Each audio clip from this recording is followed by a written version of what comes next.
In the village of Emberbrook, nestled in a quiet valley beneath the looming shadow of Mount Ignara, the villagers lived in an uneasy peace.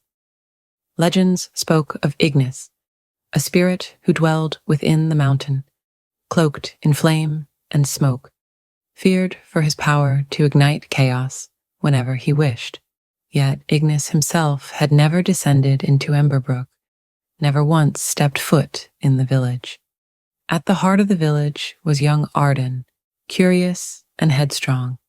Each day Arden watched villagers trek toward Mount Ignara, their arms loaded with bundles of dried brushwood and sticks.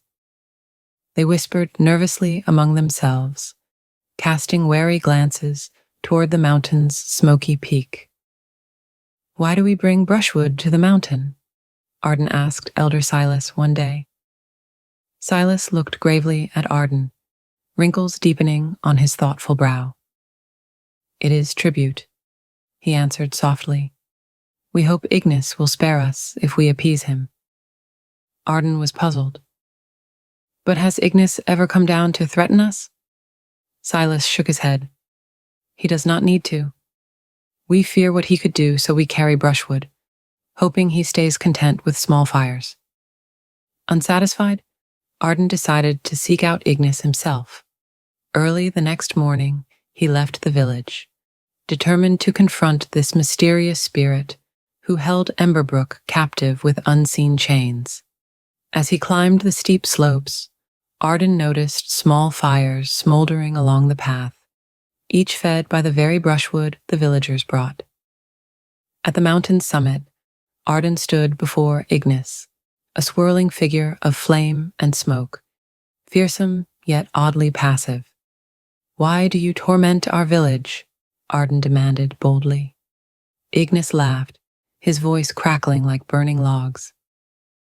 "I torment no one, child. Your people carry fuel to my doorstep.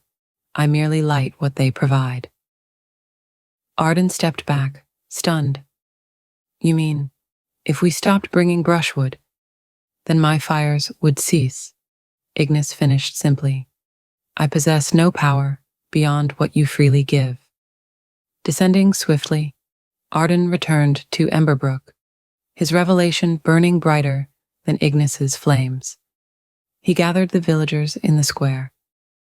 "Ignis is not our enemy," Arden declared firmly. "We are feeding the flames of our own fear. Stop giving brushwood, and the fires will stop." The villagers murmured anxiously, torn between doubt and hope. Elder Silas stepped forward. "Can we trust this path?" "Trust yourselves," Arden urged, his voice clear and steady. Reluctantly at first, then with growing courage, the villagers ceased carrying brushwood to Mount Ignara.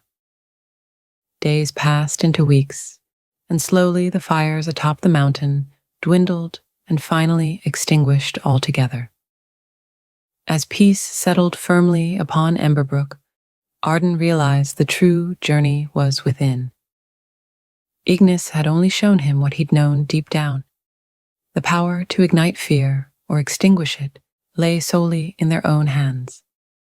The villagers learned to live free, never again fueling the fires that kept them captive.